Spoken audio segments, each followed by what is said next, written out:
नमस्कार साथियों, आज एक नए टॉपिक के साथ फिर से मैं आप लोगों के सामने उपस्थित हूं। साथियों, आज का जो मेरा टॉपिक है वो उत्तराखंड के अंदर मेडिकल कॉलेज के 1455 पदों पर कितने महिला डिग्री धारक कैंडिडेट्स का सिलेक्शन हो रहा है, इसको लेकर है। साथियों, लगातार मुझे कॉल आ रही है, मैसेजेस आ रहे हैं कि प्लीज़ आप इस पर वीडियो बनाइए और थोड़ा सा इन्फॉर्मेशन हम लोगों के साथ शेयर कीजिए। तो जैसे मैंने इससे पहले जो वीडियो बनाया था वो महिला डिप्लोमा धारक कैंडिडेट्स के लिए बनाया था कि किन किन लोगों का सिलेक्शन हो सकता है, कितने लोगों का सिलेक्शन हो सकता है, किस किस बैच का सिलेक्शन हो सकता है, कैटेगरी वाइज मैंने सारा डिटेल दिया था। इसी तरीके से साथियों, आज भी मैं बीएससी गर्ल्स की पूरी जो डिटेल है वो लेकर आया हूं कि किन किन बैच का सिलेक्शन हो सकता है category wise, SC, ST, OBC, EWS और सामान्य वर्ग में किस किस बैच का सिलेक्शन हो सकता है, कितनी सीटें हैं, कितनी सीटें क्षैतिज आरक्षण के तहत, ये सारी जानकारी मैं आप लोगों के लिए लेकर आया हूँ। तो साथियों, ज़्यादा समय बर्बाद न करते हुए शुरू करते हैं। सबसे पहले बात करूं साथियों, सामान्य वर्ग की 196 सीटें हैं, टोटल 196 सीटें हैं। 196 सीटों में से 167 सीटें जो है क्षैतिज आरक्षण को हटाकर है। कितनी है? 167, 167। 9 सीटें अनाथ बच्चों की है जो कि ऐड होनी है, तो 167 + 9 बराबर 176। 176 सीटों पर सिलेक्शन होना है बीएससी महिला कैंडिडेट्स का। 20 पोस्टें जो है वो क्षैतिज आरक्षण के तहत होल्ड हो रही हैं यहाँ पर। अब साथियों, बात करें एससी कैटेगरी की तो 69 सीटें हैं और 69 सीटों में से 60 सीटें जो है वो क्षैतिज आरक्षण को हटाकर है, 3 सीटें अनाथ बच्चों की है, तो 60 + 3 63 और 6 सीटें होल्ड हो रही है क्षैतिज आरक्षण के तहत। इसी तरीके से साथियों, एसटी कैटेगरी की बात करें 14 सीटें हैं, एक भी सीट जो है क्षैतिज आरक्षण के तहत होल्ड नहीं हो रही है। 14 की 14 सीटों में सिलेक्शन होना है। ओबीसी की बात करें 51 सीटें हैं, 51 सीटें हैं, 51 सीटों में क्षैतिज आरक्षण को हटाकर बात करें 44 सीटें हैं, 2 सीटें अनाथ बच्चों की है, तो 44 + 2 बराबर 46 सीटों पर सिलेक्शन होना है और 5 सीटें जो है वो होल्ड हो रही हैं क्षैतिज आरक्षण के तहत। बात करूं ईडब्ल्यूएस की, ईडब्ल्यूएस की 36 सीटें हैं साथियों, 36 सीटें हैं। 33 सीटें क्षैतिज आरक्षण को हटाकर है, 1 सीट अनाथ बच्चे की है, टोटल 33 + 1 34 सीटें और 2 सीटें होल्ड हो रही है। तो ये तो आंकड़ा है कि कितनी कितनी सीटें हैं, किस किस तरीके से कौन कौन सी पोस्टें होल्ड हो रही है। सामान्य वर्ग में मैं बीएससी गर्ल्स की बात कर रहा हूँ, डिग्री धारक फीमेल कैंडिडेट्स की बात कर रहा हूँ। सामान्य वर्ग में 20 सीटें होल्ड हो रही है, अनुसूचित जाति एससी कैटेगरी में 6 सीटें होल्ड हो रही है, एसटी में कोई सीट होल्ड नहीं हो रही है, ओबीसी में 5 सीटें होल्ड हो रही है और ईडब्ल्यूएस में 2 सीटें होल्ड हो रही है। टोटल साथियों माफ करना, टोटल जो सीटें होल्ड हो रही है वो 33 सीटें होल्ड हो रही है, 33 सीटें होल्ड हो रही है। बहुत बड़ा आंकड़ा है, कहीं ना कहीं 33 परिवार जो है सक्षम होने से रुक जाएंगे।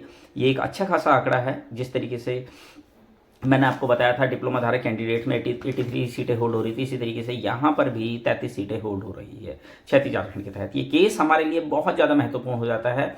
इस केस को जीतना हमारे लिए बहुत ही ज़रूरी हो जाता है। इससे कहीं ना कहीं उत्तराखंड के अच्छे खासे लोगों को जो है सरकारी सेवा में आने का मौका मिलेगा। अब साथियों, बात कर लेते हैं कि कैटेगरी वाइज किस कैटेगरी में कितने लोगों का सिलेक्शन हो रहा है। सबसे पहले बात करें साथियों सामान्य वर्ग में। सामान्य वर्ग में 2015 में अच्छा खासा कंपटीशन है। 2014 में सबका सिलेक्शन लगभग होना तय है। 2015 में हाईएस्ट परसेंटेज जिनकी होगी वो यहाँ पर सेलेक्ट होंगे। बात करें एससी कैटेगरी में 2020 में अच्छा खासा कंपटीशन है। 2020 में हाईएस्ट परसेंटेज वाले जो है बाजी मार के ले लेंगे। बात करें साथियों एसटी कैटेगरी की, अनुसूचित जनजाति की, 2018 में अच्छा खासा कंपटीशन इनमें देखने को मिलेगा। 2018 में मामला निपट जाएगा। 2018 में हाईएस्ट परसेंटेज जो है सीटें निकाल के ले जाएंगे। ओबीसी की बात करें, ओबीसी में 2016 में अच्छा खासा है। मैं ये बात कर रहा हूँ साथियों डिग्री धारक फीमेल कैंडिडेट्स की। ओबीसी कैटेगरी में 2016 में अच्छा खासा कंपटीशन है। 2016 में कुछ लोगों का सिलेक्शन होगा, कुछ लोग रह जाएंगे। बात करें ईडब्ल्यूएस की, ईडब्ल्यूएस में भी 2016 के कुछ लोग ही सेलेक्ट होंगे, बाकी लोग रह जाएंगे। तो साथियों, ये आंकड़े थे, फिर से मैं आप लोगों को बता देता हूं। सामान्य वर्ग की 196 सीटें हैं टोटल, और अगर बात करें कितने सीटों पर सिलेक्शन हो रहा है तो 167, 167 + 9 जो है अनाथ बच्चों की सीटें। 176 सीटों पर सिलेक्शन हो रहा है, 20 सीटें क्षैतिज आरक्षण के तहत होल्ड है। एससी कैटेगरी की बात करें 69 सीटें हैं, जिसमें से 60 सीटें जो है क्षैतिज आरक्षण को हटाकर है, 3 सीटें अनाथ बच्चों की, टोटल 63 सीटें हैं, 6 सीटें होल्ड हो रही है क्षैतिज आरक्षण के तहत। बात करें अनुसूचित जनजाति की, 14 सीटें हैं क्षैतिज आरक्षण के तहत, कोई भी पोस्ट यहाँ पर होल्ड नहीं हो रही है। एसटी कैटेगरी में 14 की 14 सीटों पर सिलेक्शन होना है। बात करें ओबीसी की, ओबीसी में 51 सीटें हैं, जिसमें से 44 सीटें क्षैतिज आरक्षण को हटाकर है, 2 सीटें अनाथ बच्चों की, टोटल 46 सीटों पर सिलेक्शन होना है, 5 सीटें होल्ड हो जाएंगी क्षैतिज आरक्षण के तहत। बात करें आर्थिक रूप से कमजोर की, ईडब्ल्यूएस की, तो 36 सीटें हैं, जिसमें से 33 पर सिलेक्शन होना है, जिसमें 33 जो है क्षैतिज आरक्षण के तहत, क्षैतिज आरक्षण को हटाकर जो है 33 सीटें हैं और 1 सीट अनाथ बच्ची की, टोटल 34 सीटों पर सिलेक्शन होना है और 2 सीटें क्षैतिज आरक्षण के तहत होल्ड की गई है। साथियों बात कर लें, टोटल 33 सीटें होल्ड है, 20 सीटें सामान्य वर्ग की, 6 सीटें अनुसूचित जाति की, एसटी की कोई सीट नहीं है, ओबीसी की 5 सीटें और ईडब्ल्यूएस की 2 सीटें, टोटल 33 सीटें हैं। 33 सीटों पर 33 सीटें जो है ये क्षैतिज आरक्षण के तहत इन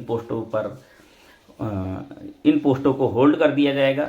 अगर इनमें कोई कैंडिडेट मिल जाते हैं तो अच्छी बात है, अदरवाइज बहुत मुश्किल है। पिछली बार ही कैंडिडेट नहीं मिले थे, तो इस बार बहुत ज़्यादा टफ है।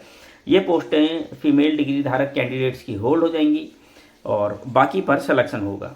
साथियों बात करें सामान्य वर्ग में, तो सामान्य वर्ग में 2015 में अच्छा खासा कंपटीशन होगा।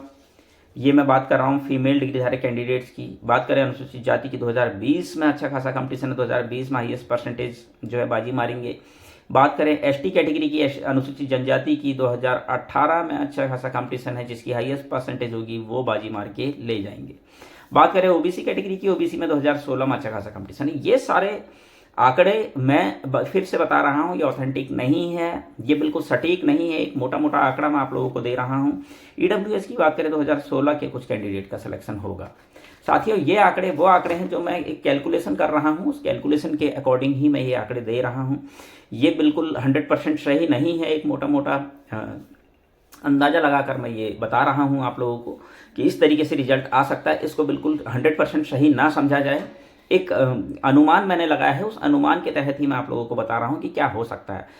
हो सकता है, मैं फिर से कह रहा हूँ, ऐसा हो सकता है, ऐसा नहीं कि ऐसा ही होगा, क्योंकि चीज़ें बहुत कुछ उलटफेर हो सकती है। जिस तरीके से हमने सोचा था उस तरीके से ऐसा कुछ भी नहीं हुआ। हमने ये सोचा था कि मेडिकल कॉलेज के 1455 पदों पर वहीं से जो है सिलेक्शन प्रोसेस शुरू होगा, जहां पर स्वास्थ्य विभाग के 1564 पदों पर खत्म हुआ है। लेकिन सारी चीज़ें पलट गई, सब कुछ उथल पुथल हो गया, फिर से वहीं से शुरू हो गया जहां से स्वास्थ्य विभाग के 1564 पदों पर सिलेक्शन हुआ था। तो इससे कहीं ना कहीं सारी कैलकुलेशन बिगड़ गई, सभी कुछ गड़बड़ हो गया और कहीं ना कहीं बहुत सारे लोगों की उम्मीदों पर पानी फिर गया। ये बहुत ही अनएक्सपेक्टेड चीज़ें थी, ऐसा एक्सपेक्ट नहीं किया था, लेकिन अब हो गया, क्या कर सकते हैं।